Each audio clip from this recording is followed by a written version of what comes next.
Whew. You can tell I'm a little rusty.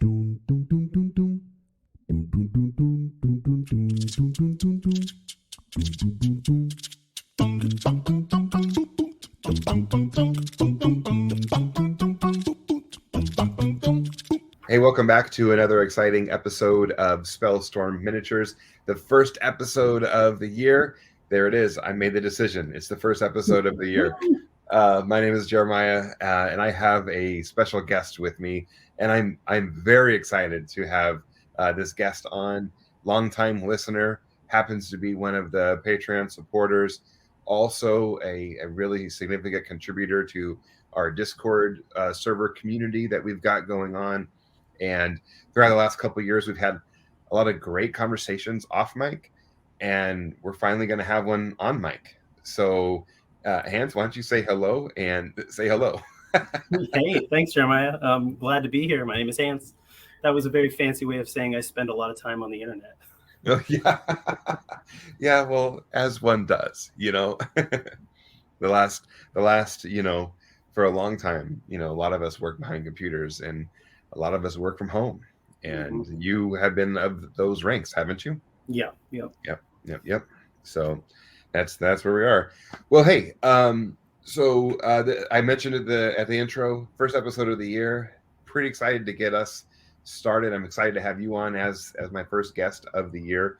And for my listeners, they know that we went kind of light, only recording one episode in November, and then didn't actually get anything out in December either.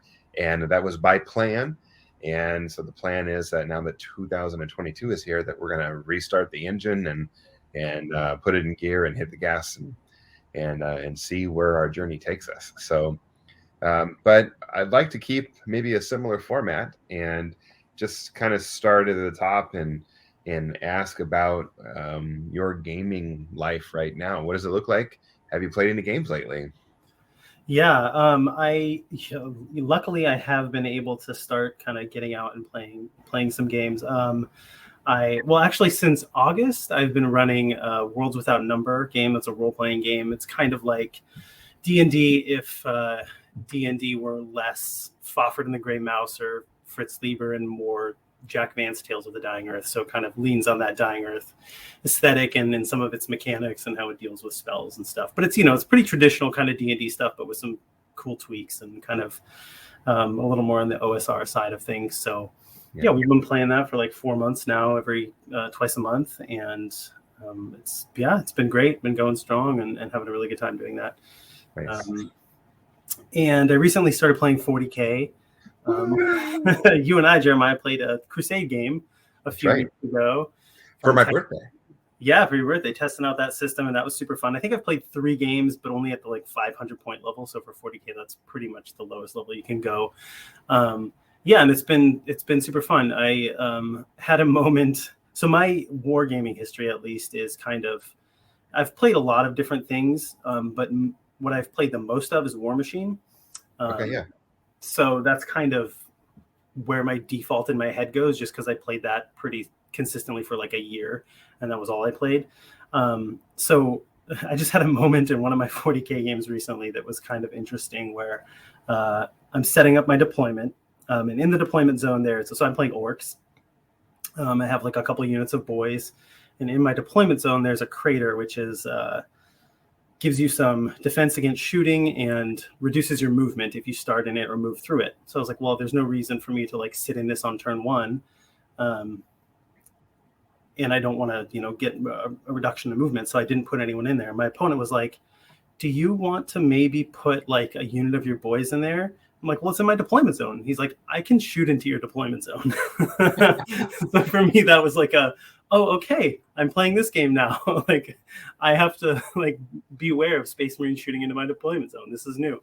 But we had a really good game. But it was just a funny moment for me of readjusting my expectations of what can happen in the game, So yeah, that was fun. No, that's a good call. I think I've expressed similar sentiment, bouncing between games. And one of the struggles that I have is how terrain is handled between War Machine and 40K. I still haven't mastered the 40K thing yet. So yeah, That's I experienced that also on some level with just even the different forces that we can field. So for my birthday game, normally I like to host a day of games. I'll set up several tables in the garage, and we'll have snacks and things like that. But I haven't done it the last couple of years for obvious reasons. And so this year, I just wanted a private game, one game, and you agreed to play, and so we got 40K, 25 power level, first Crusade game, and it was a lot of fun for me, kind of looking at what I wanted to field, and then going through some of the decision points. Whenever there was a table, I rolled on the table mm-hmm. because I like that randomness, and I Mm-hmm. know that that's not how a lot of gamers will game. They want to, min max, take the best thing they have. But like, I've always played D&D and stuff like that. With if there's a random thing, I'm taking the random option, and Mm-hmm. and the guys in my D&D group kind of make fun of me for it, but that's sort of my rhythm. So it was a lot of fun for that, and then it was my first time putting Eldar on the table, and so I came away with two things from our game. One, Eldar on bikes are fast, Yeah. and two, Eldar aren't very durable. One of those things you can like look at on paper and understand, but you can't really understand it until Yeah. you're in the middle of a game. Yeah. So in our game, I think you had me tabled by turn three. Something like I think that sounds Like, right. like, yeah. And and I was doing some cool thing that I saw for tactics of shielding my guardian defenders, with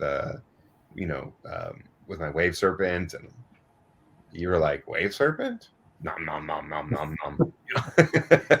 Yeah, as soon as those orcs get in melee, it's Yeah, pretty rough. yeah. So, but yeah, no, being able to shoot farther, and to be able to move. There's all these movement things. There's a lot of flexibility and a lot of fun in the game. So Mm-hmm. yeah, cool. Right on, right on. Yeah, I noticed that when we were talking, we didn't really do like a big grand introduction of kind of who you are. Usually when I have a guest on, I get their gaming history, and you know and um and then we kind of get to the main topic. But why don't we, if you don't mind, why don't we pivot to that a little bit?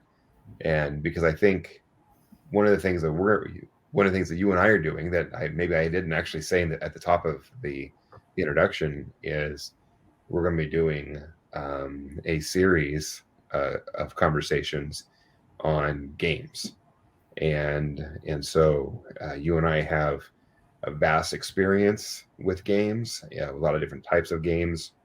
We're very keen on how rules are written and the relationships between players at the table. You have created a game, at least one game. Um, I have attempted at least one, and so we're interested in the development of games and things like Mm-hmm. that. And so I think when we're going to have this conversation, we're going to have it's going to be very in depth, and just fun and fruitful Mm-hmm. for our listeners. But any longtime listener knows me; they may not know you. So if you don't mind, what if we got a little bit of history from you on kind of who you are and your world in gaming? Sure. Yeah. Yeah. Let's see. I didn't really play games growing up. Not really. I mean, I played video games. Like any child of the '90s, I suppose. But I didn't really play tabletop games. Never really discovered them. Was kind of discouraged from exploring things like Dungeons and Dragons from my parents, who were a little afraid of the satanic aspect of a little satanic panic hangover, I guess, Yeah. in my childhood. So I didn't really experience that stuff. But then when I went off to college, I remember, like going off to college and coming home and being like seeing the Dungeons and Dragons 3.5 books at like Barnes and Noble. I was like, I'm buying these. I'm going to figure out what this is. I've wanted to do this for a really long time. So yeah, that's kind of how I, got into it. It was just like I was interested in for a long time, but was kind of told not to play those things. But then when I, became an adult, I started doing it. And yeah, I mean, I think the first time I played a role-playing game, I was working for a youth organization with teenagers right after I graduated college. And I was hosting like a game night for kids once a week. And we just kind of played like Risk and stuff. That's what they really liked, Risk. Like teenagers, they just wanted to play Risk every Friday night. And that's all they wanted to play every night. But they were also interested in D&D. So I ran like in Eberron, one of the published Eberron adventures from the 3.5 campaign setting. That was Very the first cool. time I ever played a role-playing game. And that was really fun. And then I kind of discovered, this was like 2008, 2007.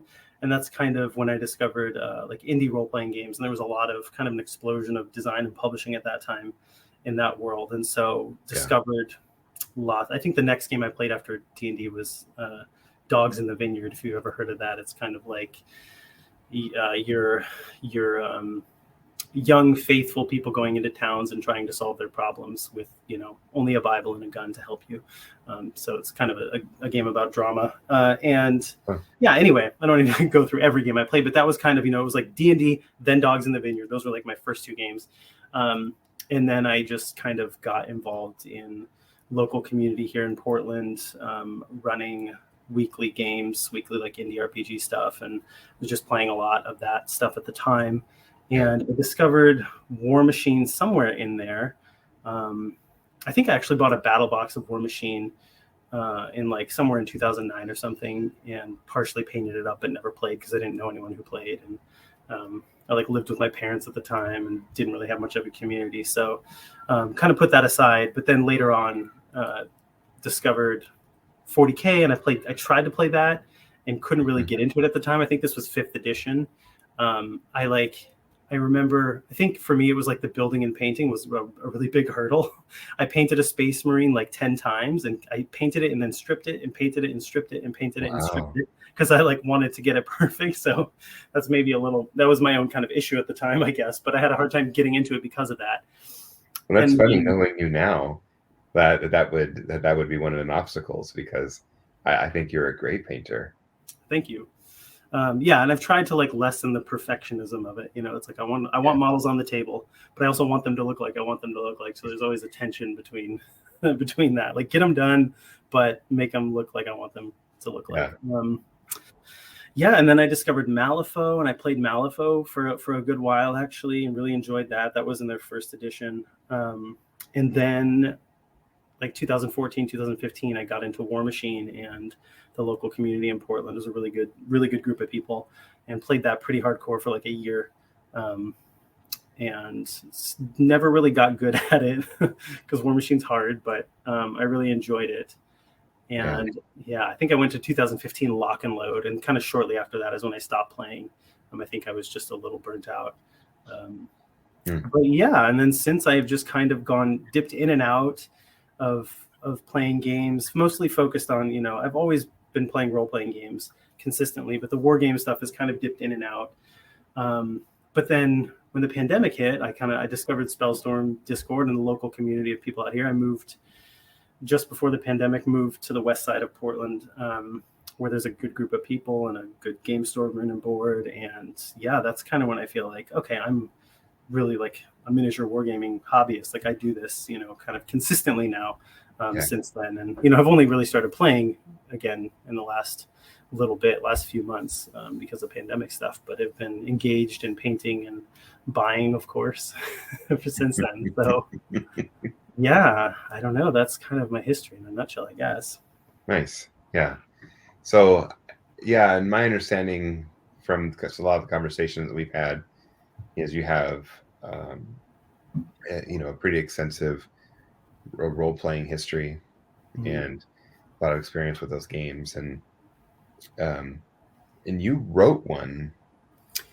Yep, that's right. Yeah. So in the like early 2010s, do we have a word for that? The 10s? Is that what we call that? We would call them the aughts. The aughts?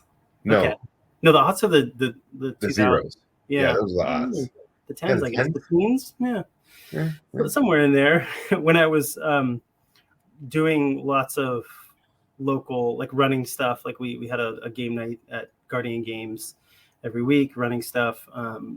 There was a big, there probably still is, but I'm just not engaged in it as much anymore, but a big kind of design community. Like, you know, it was kind of a very DIY kind of thing, like kind of like the OSR is now. You know, people just, Yeah.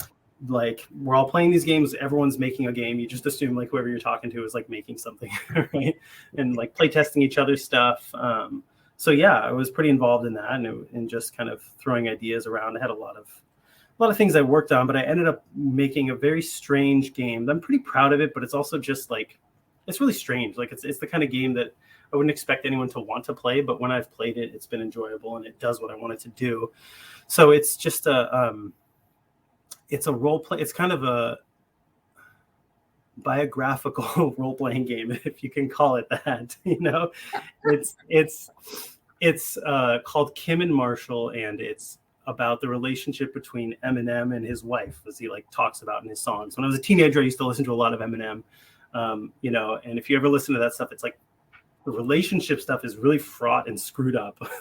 Yeah. So I was interested in exploring those kind of relationship dynamics, and I thought it was catchy and interesting to use like celebrity stuff around that kind of. Yeah. So it's a game about abusive relationships, really. Yeah, which is, you know, interesting, but again, not everyone wants to play it. And I don't really even want to play that kind of thing all the time, but it was, yeah, I'm proud of it. And it's interesting little experiment. Yeah. Well, and I think having that knowledge, having that, the fact that you've made a game, that you made a game, kudos, right? But then two, that you sort of almost created your own subgenre of RPG, right? and it's a game that is definitely far from what we would consider mainstream. Yeah. So having that just on the shelf, like on the table right now for our conversation, I think is actually quite crucial, because, and maybe this is a good time to pivot to maybe our main topic, but but we've thrown this word around a couple of times, and we leave a lot of assumptions just by using the word without ever actually defining the word, and so our listeners may, or like when we say the word game, they might have a picture of what a game is in their mind, and we might have a different picture of what a game is in our mind as well. And so to have a conversation where Dungeons and Dragons is called a game, and Kim and Marshall is called a game, and War Machine is called a game, like we need to talk about what a game is. Yeah. Yeah. What do these things have in common? Yeah. So maybe that's a good pivot point for us, a transition for us, as we dive into the topic. Yeah. So, I mean, we're talking about, you know, we wanted to go over, I mean, I guess the lens we're talking about this topic on is through the book, A Theory of Fun for Game Design, by Raf Koster. Which is one of my favorite books I've ever read, and I reread on the regular. So yeah, and I had read it before, but it's been a long time, maybe a decade since I read it. So it was good to reread it. Yeah, should we just dive in? I guess. I mean, we you know, he starts the book. I mean, I guess we want to talk about kind of the first 3 chapters today, right? Yeah. And kind of talking about, I guess, what games are. He gets into lots of stuff in the book, but the first kind of few sections are about how do we even approach this topic of what games are, like Jeremiah was saying. And he kind of begins by talking about his family and, you know, the things that his family does. They're teachers, they're architects, they're carpenters, and his grandfather is like, so you make games? Like, how does this help the world, you know? And so he kind of is exploring this question of what use games are. And Yeah. then that kind of leads them into like exploring the question of, okay, well, what are games, right? Before I can know what use games are, I have to know what games are. So that's kind of what kicks off the book. Yeah, I don't know how that Yeah. hits you or what you think about that. Yeah. Mhm. I thought it was a great way, I think, to wade into the water, and um, and you and I um, took a different path to get to where we are in terms of games, like, you know, and I remember, like, I was one of those high school kids that loved Risk, right? Mm-hmm. Like, I probably would have been in your youth if I was the appropriate age, right? Yeah, yeah. But I still remember my very first chess lesson, you know, and and all these different kinds of games that are out there, and and one of the things that he identifies early on in his explanation is that he says that games are more than a diversion. Mm-hmm. Like, and a lot of people, you will use games to escape. Mm-hmm. um I think we talk about games a lot on our Discord server, and one of the hot topics is video games and Mm-hmm. the role that they play in people's lives. There are a lot of people who play video games. It's a multi-billion-dollar industry, and to be able to get off work, come home, and log on, and just kind of just escape right there. Mm-hmm. One of my wife's favorite movies is Ready Player One, and we watched it a couple times over the summer, and it kind of dives into that question a little bit too, about the role of games, especially video games and stuff. Um, and so, but what Ralph Koster says is that they're actually more than a diversion. Mm-hmm. That they can serve that function, but there's so much more than that. And so his I think his very simple kind of introductory definition of games comes real early on too. He's in the intro. He says they connect people and they teach people. And as a you know as a teacher, as a parent, I've seen games being used as teaching tools, and I've seen games being used to connect people, and I think that's always been one of my favorite working definitions for games. So to me, I feel like as he continues the discussion in the book, it all is going to come back to that central idea. Mm-hmm. Um, that's my understanding and my reading of it anyway. But he definitely talks a lot about different things. So Mm-hmm. yeah, Yeah, I like that grounding and the connection between people for games. I mean, like one of the things he talks about, kind of getting back to you were mentioning, being a teacher and being a parent. yeah, Um, and like one of the things he talks about early on in the first chapter called "Why Write This Book" is, that him and his wife read a lot of books, and they have books all over the place. And this kid's like books just fine, but they love games, right? Like they will just yes, glom onto them almost instinctively, it seems like. And that's kind of one of the things he talks about, is that playing games is something that kids just seem to do instinctively.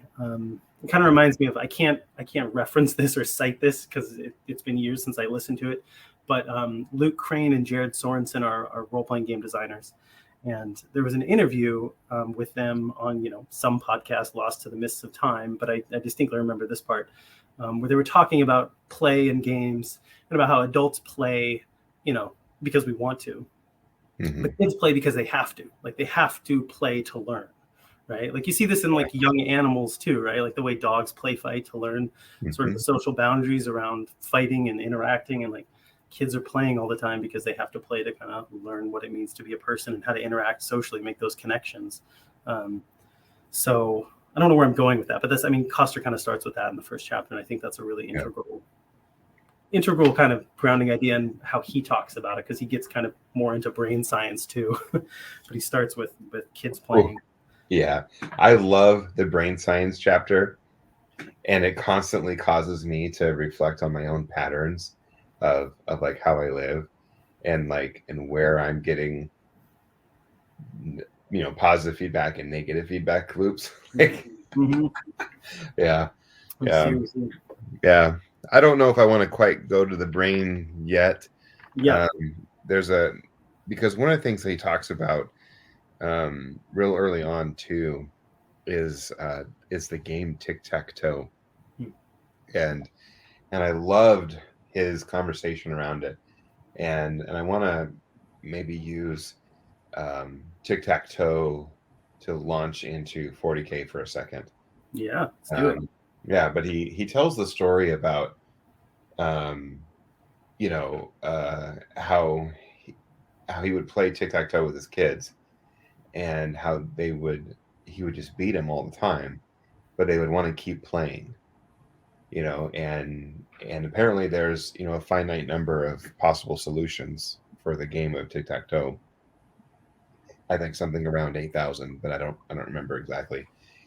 And and and then eventually what ends up happening is, as they grew up, they saw the pattern in the game, and then once they figure out how to get that pattern, then every game turned into a cats game after that. Mm-hmm. And then eventually, after a bunch of cats games where there was no clear winner and no clear loser, the game became boring, and the kids, quote unquote, outgrew the game. Mm-hmm.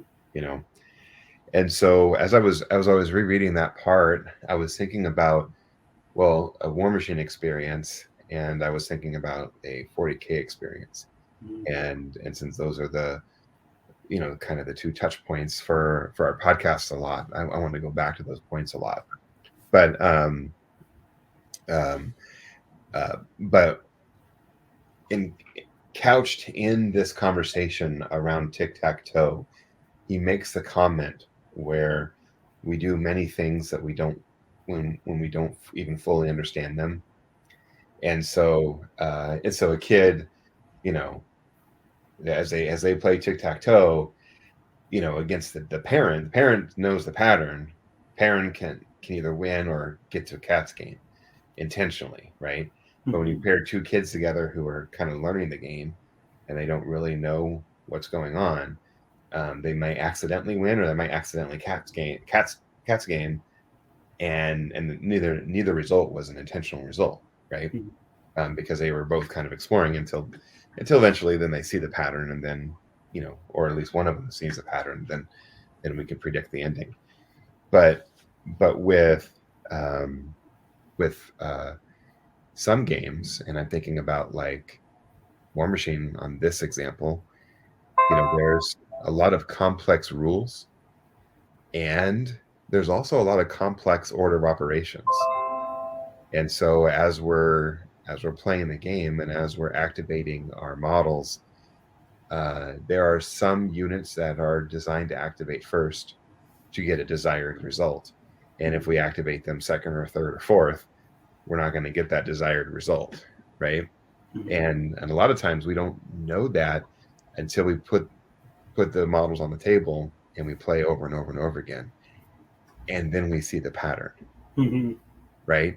And so, but we just do things and we make decisions and we don't really fully understand. We're like, well, I think this guy goes first. And it's like those kids trying to sort out how to play, tic-tac-toe. But but he makes this other comment too, and I would like you to respond to that section too. But I want to get to my second one, and then ask you to respond a little bit. Yeah. Yeah. Absolutely. But he makes this comment. He says, "Repeated failure is a predictable cycle and rather boring." Once again, going back to the kids playing tic-tac-toe against them. But you and I both have a extensive War Machine history. It's a hard game, Mm-hmm. and and it's repeated failure over and over and over again until you get that first victory. It's like it's hard, and I would say 40K 7th edition was like that. Mm-hmm. When I first started getting into 40K, it was 7th edition, and I could not understand it for the life of me. It was so hard to get into, and every game just felt so confusing. There's too much going on. And now that I'm playing ninth edition, I'm like, oh, this game is great. Like something happened, Mhm. in the intervening editions. And with War Machine, um, you know, that repeated, failure cycle um, rears its head a lot, and it reared its head with the meta shift. And Mhm. whenever there's a new CID or whatever, you might have a period of success, and then it'll shift, and then you'll have a period of failure. Very few people can ride the wave constantly on. Yeah, yeah. So, but but it's funny how Raph was talking about tic tac toe, but I was thinking about War Machine, and I was thinking about 40K as he was talking about it. Yeah, yeah, that's a really good point. Like, I mean, the way he says, um, that one of the reasons we stop playing games is when they become too predictable, and that's either they're too hard or they're too easy. So like one or the other, right? We've solved tic tac toe and it's boring, or like I just keep beating my head against the same problem and it's a little Yeah, over my head and it's boring, and so I stop playing. So I think, yeah, those are kind of the two failure states that yeah, um, yeah. And I think the War Machine example is really salient because I think it can go either way, right? If you're really kind of in the meta War Machine, or any kind of competitive game where the rules change sometimes and you have to solve new problems, right? Because I think that's the idea of changing the rules around. Or when 40K releases a new codex or like updates the points, it's kind of like for the people who are really into it, okay, this is something new to solve. It keeps me engaged and yeah, fresh. Maybe for the people who are not as into it, it's like, this is overwhelming, it's too much, I'm bored. So it's kind of like yeah. trying to serve different needs from different people there. Well, and I think that's one of the reasons why Games Workshop had that question in their annual survey last month, was how often do you want rules updates? Mm-hmm. And you could see the people that were really into the game wanted more frequent rules updates, and the people who played a little more casually, let's say, wanted less frequent rules updates. And I think that's the point that you just made speaks to that exactly. Yeah, yeah, it's hard to serve both audiences. Yeah, Um, but I guess that's getting into a bit of a different topic. But yeah, it's very. I mean, it kind of shows in this book how deep the concepts go, because I don't think we've said it, but every page you open up the book and the left page is text and the right page is a cartoon that he's drawn. So like every spread of pages is a cartoon and text, and it reads really quickly. You could just like kind of breeze through this book if you hmm, want to without thinking too much, but you can pause and really kind of dig deep into the concepts here for sure. yeah, yeah. Um, um, so far we've talked about games, how they connect people, which we really haven't talked about that, but that was one of the working definitions. Mm-hmm. How they teach people, right? And one of the ways that they teach people is that they present different problems to solve, which I'm really glad that you brought that up, because I love solving problems, and I love it when there are new ones that we get to encounter, and games give us that safe parameter. Like in real life, we're constantly solving problems, Mm-hmm. managing work life and family, et cetera. There are any number of problems that can arise in real life, um, but there's no safe confines with which to solve those problems. Yeah. And that's where games gives us safe spaces to be able to do that. Um, he talks about pattern recognition and how our brains are ingrained to look at patterns. Mm-hmm. He makes this comment kind of as a precursor to getting to that point. He says, I think I've seen he yeah, it's this random quote that I took, and it might have been from one of the comic pages that actually, but I think I've seen most everything that this game has to offer, um, and very few of us ever actually get to that point where we get to see everything that a game has to offer, Mm-hmm. because um, there is any number of possible outcomes. I was thinking about one of the board games that my family and I've played a lot is Seven Wonders. And if we played the base game Seven Wonders, just the base game, as much as we have played Seven Wonders, I could probably agree and feel the same way about that sentiment. Um, And I think that's why a lot of board game manufacturers will produce, expansions, because the expansions allow you to play the game and gives you new problems in which to solve while you're playing the game. Yeah, I think that's one of the things that attracts me to like miniature war games and role playing games is that they're by nature expandable. It's constantly it's living, I guess, to use one term. That there's constantly new things to do, and even if I don't ever kind of reach the limit of what I can know, it's that idea that I never can is kind of exciting. Like I think Coster comes from a video game background. He's not just talking about video games in the book, but that's clearly one of his strong kind of lenses. So I think that makes a lot of sense. In a lot of video games, there does come a point where you kind of have seen it all. Maybe not in online games, but a lot of like one-player games or whatever. But I think one of the really cool things that tabletop games do is that, unless you've seen the mind of your opponent or your co-players, you can't really see it all. And that's kind of where the cooperative part of it comes in, or the connecting people, right? That we're one of the things. This is maybe a little tangent, but it's just short. A friend of mine said once that has always really stuck with me, was that even in competitive games, let me restart. Competitive games are cooperative, right? We're cooperating on creating an experience. Like we're trying to kind of test how good we are at this thing, and I can't test how good I am at this thing unless you're doing your best to beat me. So like we're really cooperating on an experience. Maybe not if there's $1 million on the line. That might not be the most cooperative experience, but in the nature of kind of the game, that's what we're doing here. We're not really trying to just crush and go home, and we're really trying to create an experience together. Yeah, that's a good point. He brings up a little bit of game theory, related a little bit to what you just were talking about in terms of competitive games. He talks about, he says game theory is how competitors make optimal choices.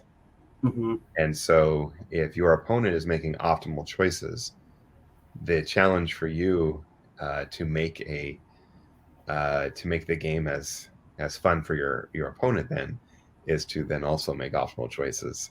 Yep. And that's why and that goes back to the whole connecting with people thing, right? That's why a lot of times there's this like when we get together, when you like form an RPG group, you talk about sort of the direction and the expectations of the members of the group. When you meet your buddy at the game store to play a game, you're like, hey, I want to play this kind of game. You determine the point values and you agree on the mission, and you do all that pre-work so that when you're in the game, you both are matching, the output or whatever. So the outcome would be different, but you're matching outputs. So yeah, we're collaborating on the experience. We have to be on the same page to do that. Yeah, I like that. Collaborating on the experience.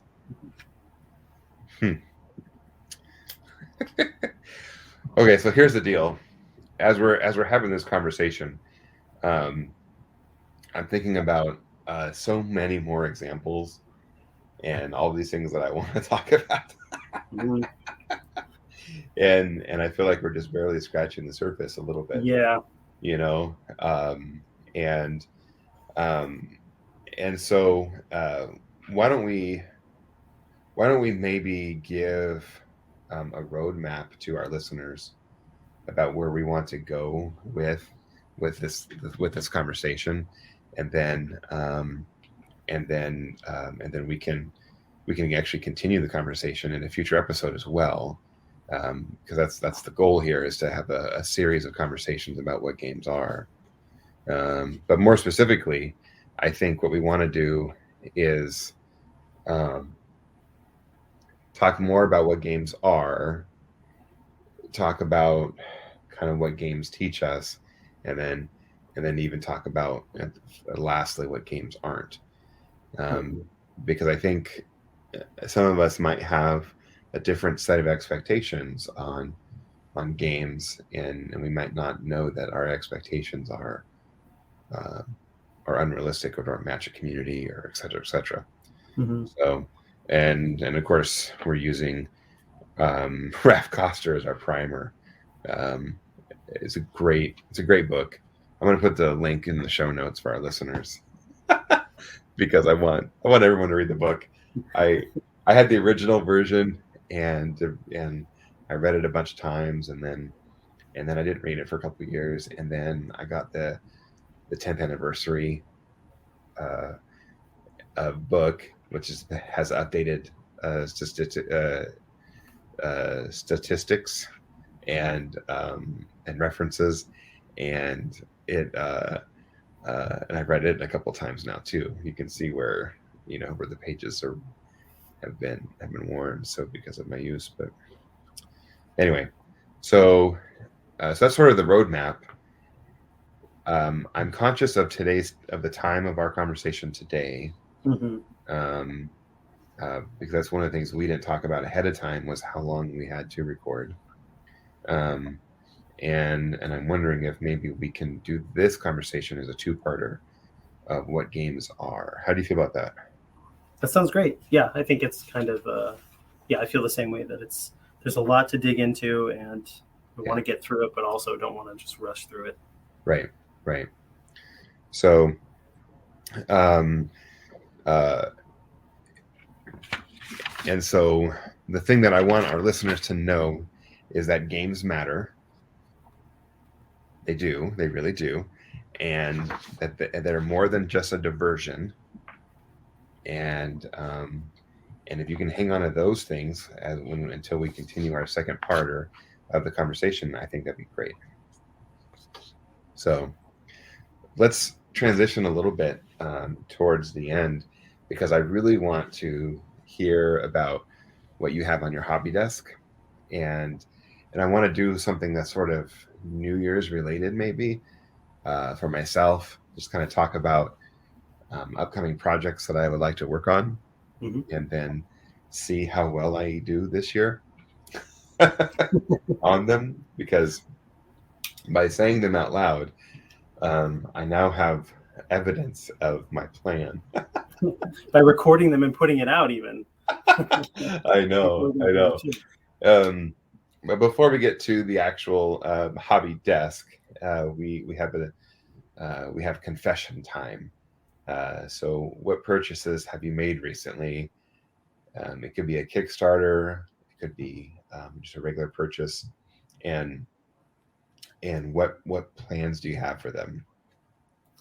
Oh yes, okay. So I've been trying to be more conservative with my hobby purchases because I don't like gray plastic sitting around waiting to get painted. That's supposed to feel oppressive, so I try not to overbuy. Like when I getting into Orcs and 40K, I bought a couple boxes. Well, I maybe overbought a little at the beginning, but I wasn't buying 2,000 points. It was like, I'm gonna buy this stuff and then paint this and then I'll get more. But then I started looking at the new Kill Team, and some local folks were talking about it and excited about giving it a try. And I was like, okay, I'll look it up. I knew it had come out, but I hadn't really read any reviews or looked at it because I just didn't want to,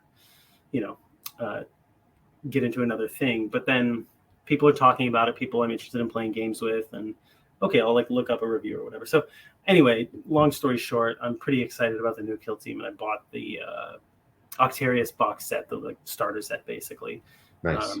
So I got that, and then I've also been I have some for my Orcs. I have some conversion projects in mind, so I've been kind of eBay hunting on some old random models, Gretchen models and stuff. Want to experiment with doing some kit bashing, so I've just been picking up little things here and there to kind of do some kit bashing with. So Cool. Yeah, those are kind of my two main more recent purchases. Nice. What about you? Well, before Thanksgiving, I had ordered 5 points of Saracens for the Age of Crusade for Saga, and they finally arrived. So I have those, and the plan is to assemble them and play them. There's an event coming up that I may go to, and it's in the Age of Crusade for Saga, and it's sort of a new era for a lot of the Saga players locally. A lot of them have Age of Viking stuff. And so this particular event, there's no painting requirement, and it's just to get people to put a new era of models on the table, and if they're painted, bonus. But so so I got that.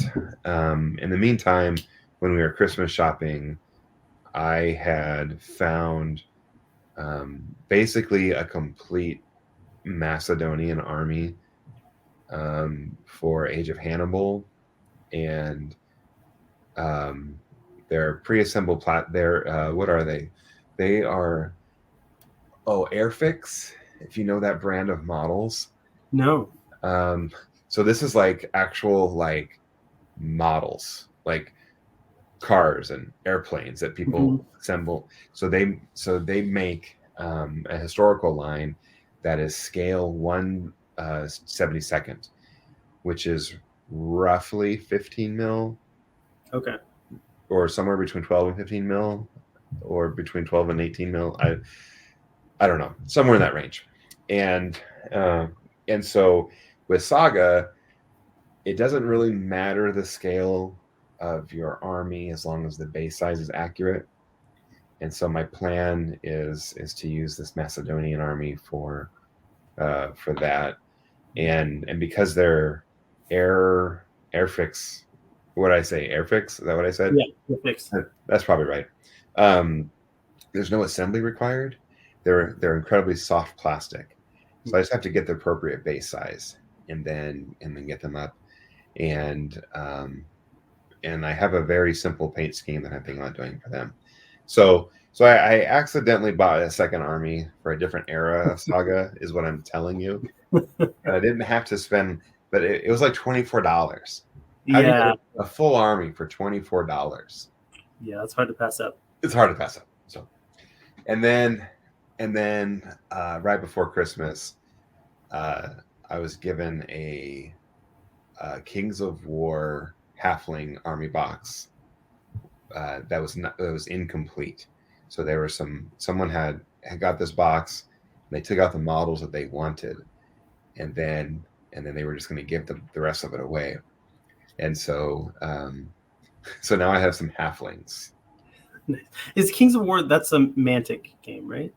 Yes. Yeah. Okay. Yeah, it's rank and flank, but it's different than most rank and flanks in the sense that like when I was playing Song of Ice and Fire, when my unit took a wound, I took a dude off the tray. Right? Well, with Kings of War, you don't take a dude off the tray. And so what a lot of them will do is they'll do, like for a full regiment, they'll do it like a 3D diorama on every tray. and so the armies look incredible.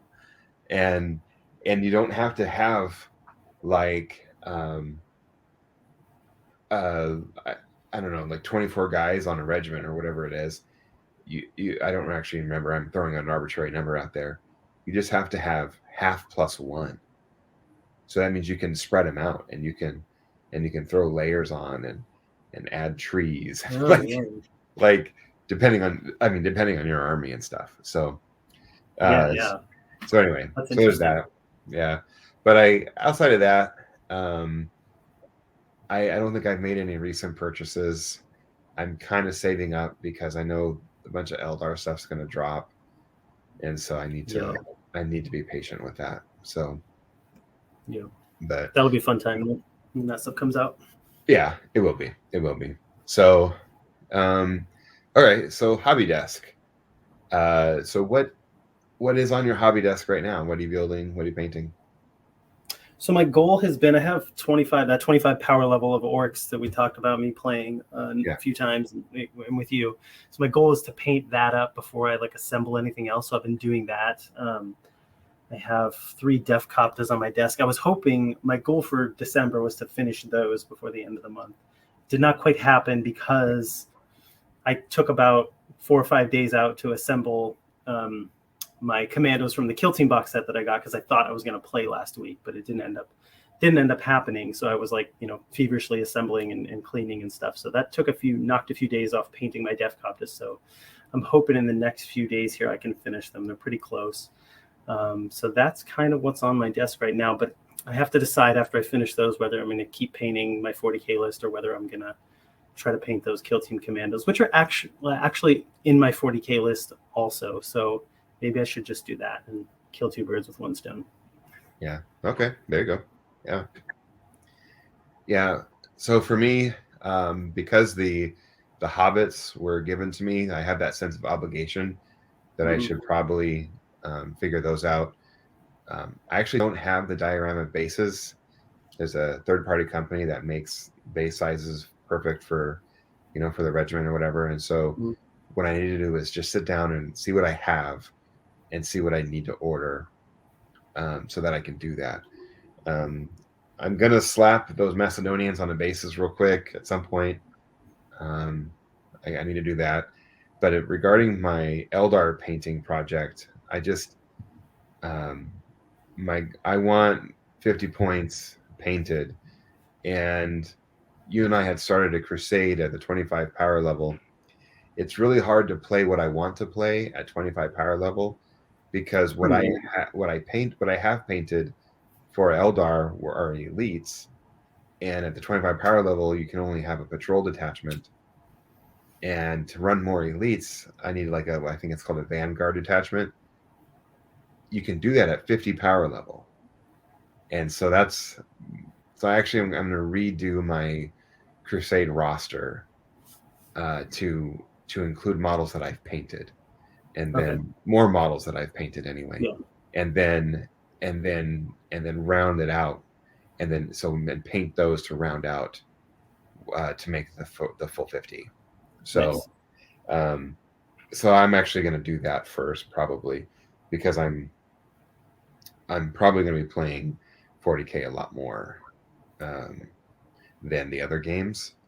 Mhm. The other games, there's a small group that gets together like once a month or whatever, for Saga and stuff, and Kings of War is like once a month. So uh, that's sort of where I'm at with those historical games. So Sounds good. yeah, yeah, yeah. So first episode of the year, right? One of the things I don't do so good is the planning. And I Mhm. realized that if I planned better, I would be able to see where I'm at with each project. Mhm. And so I've already started making a list of things that I want to work on, and then and there's a description next to each one of what it is that I want to do, so that kind of I don't forget. You know what I mean? So so that's sort of my goal for this year, and um, I'm looking forward to listening to this episode a year from now to see how well I did. Yeah. That's a So great. Like, do you? So I think I'm going to steal that idea from you. yeah, I like the idea of. I kind of do a month by month, or lately I've been doing a month by month thing. Like, here's what I want to get done this month. But I yeah. like the idea of making a little spreadsheet maybe and having goals a little longer term out. But do you, delineate it by time? Like, oh, in the next 2 months I want this to get done, or is it just kind of like here's my list of priorities? See, I haven't done the time thing. I have two spreadsheets, where I have basically my inventory for War Machine, inventory for 40K, and then the status of each unit, right? Mm-hmm. Um, but that doesn't really. What I discovered is that doesn't really help me in terms of like project priorities, and I'll think, oh, I want to paint this, this hero or whatever, but then time goes by, or it's not on. I think about it during the day when I'm at work and I'm not at home. I can't write it down or whatever. And so what I did was identified each project, and I'm looking at my versus game, instead of labeling things by game, and instead of labeling things by army, I'm starting to label things by project. And so I'm putting these together. This is a project. Mm-hmm. And then I'm just describing what I want to do with a project, and then I'm just putting it in priority order. So the goal would be to I can to finish the first thing and cross it off the list. Second thing, I mean, I like making lists. And so, Yeah. and that's when I feel great success when I do that. And so I don't know. No, I haven't put a time thing associated with it. I bet that'd be really helpful. Like, get this project done by January 31st or whatever. Yeah, I find it helpful even just to because I don't always know, what I can get done in a certain amount of time. I'm like, okay, I want to get, these Def Cup is done this month. Like maybe that's reasonable, maybe that's not, but it helps me push myself, or then I know what's reasonable, like maybe I finished them early, or maybe it took me an extra 2 weeks. And now I kind of know for next time I can set my expectations more reasonably before I buy that next giant box of gray plastic. Oh, you got to stop talking about that. Well, I keep wanting to get faster at painting, and then I keep trying more like slow techniques. Like I just need to paint an army with contrast and be done with it. Yeah.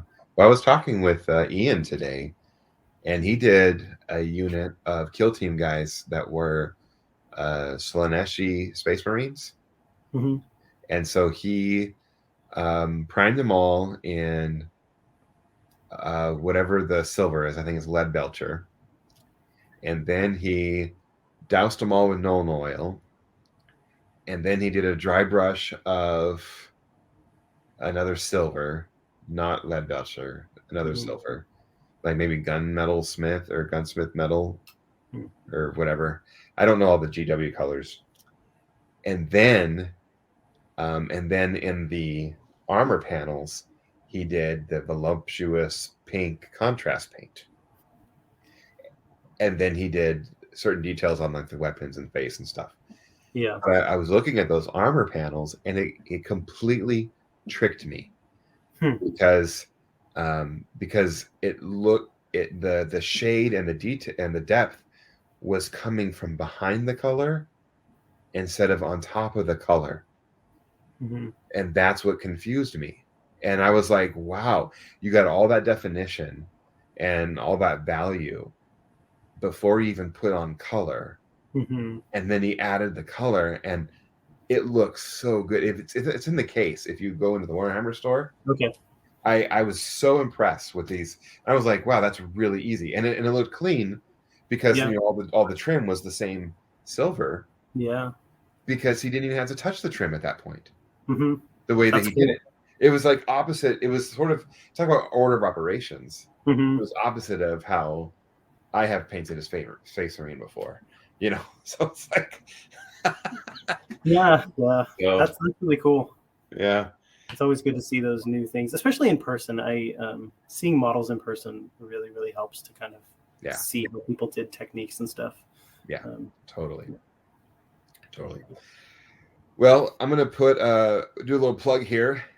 We have for the new year. So we just finished our Secret Santa thing during the holidays. That was great. That was our first time that our community did that, and I drove around a lot playing the part of Santa's elf, and I realized, like after setting this up, that I didn't get to participate because I knew everyone's Secret Santa. That's terrible. You know what I mean? I was like, how do you do this anonymously where I don't know who's giving me the gift? And I'm like, I don't think I can. So then I just played the part of elf, but then didn't you drive around for like 6 hours one day? One night I did. I left my house. I left work a little after 4, and I didn't get home till about 10:15 and almost 10:30. And I basically was on the car the whole time, making stops, picking things up and dropping things off. And that was just one day. I did deliveries on other days too. So, you were the spirit of Christmas this year. I'll say that. Thank you. Yeah, it was great. I got some audiobooks in, like some podcasts in. Like, I'm not complaining. It was great. But I do want to do a shout out to Tyler though, because it was his idea to do it, and then when I dropped off at his house and picked up or whatever I was doing, he had something for me. And he gave me a nice bottle of whiskey, and think it was with scotch, and I was like, wow, that's a very nice gift. And Yeah, that's so very nice. yeah, very nice. So I did not expect anything, and I got something lovely and not model related, but it could be because I like to drink when I paint and stuff. So Yeah, have a little sniff and paint some models. there it is. So I want to just once again just do just a reminder for everyone. Every Thursday on our Discord server, we've got a paint party. I personally got a little kind of relaxed during the holidays. I kept coming home late on Thursdays and wasn't making it, and then dinner, and I would log on late. And anyway, the worst part is I didn't get much hobbying done, and I look forward to that time because it's guaranteed time for me that that I would get something done. So my goal is to make it more of a priority, and then get home a little bit earlier to make that happen. And I hope that more of our listeners can join us. It's 8 p.m. Pacific Standard Time on our Discord server. We also have a monthly book club. This month we are reading Starship Troopers. For some of us to reread, for some of us it's a first read, and I'm looking forward to that. It turns out that there are tons of lore videos on the YouTubes, and there's a lot of people who are interested in this story, this book, because I think it lays a big foundation for a lot of the board gaming that we do and some of the universes that we play in. And so it definitely is. It's one of those influential books. Robert Heinlein, I believe, is the author. And so if you want to join us, pick up a copy of the book, find an audio version of it, however you want to consume it. And then the last Sunday of the month, we meet on our Discord channel. We have a dedicated voice channel for the book club, and we're looking forward to that. Hans is one of our moderators. He does a great job of facilitating conversation. And anything you want to say about that before we finish the outro? I'm just looking forward to it. Yeah, I've read Starship Troopers before, but it's been a while, and yeah, I think there's a lot of interesting stuff in there and a lot of gaming stuff in there for sure. So it'll be a good discussion. Yeah, I'm looking forward to it. And then last but not least, you can find us at spellstormminiatures.com. There you can find all the links to our affiliates. We have a couple, one with the Death Ray Designs and one with Noble Knight Games. And if you make a purchase through them, that helps us. It helps supports us. But we also have the Patreon and the Ko-fi and other ways to do that as well. But the best thing you can do is to tell your friends about us, tell your friends about the community that we're building on the Discord server, and leave positive reviews on whatever podcast app catcher thing you're using to listen to us, and hopefully more people will find us. With that, I just want to wish you all a very happy new year. I'm looking forward to more hobbies and more gaming. Thanks.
should have a little live button up there.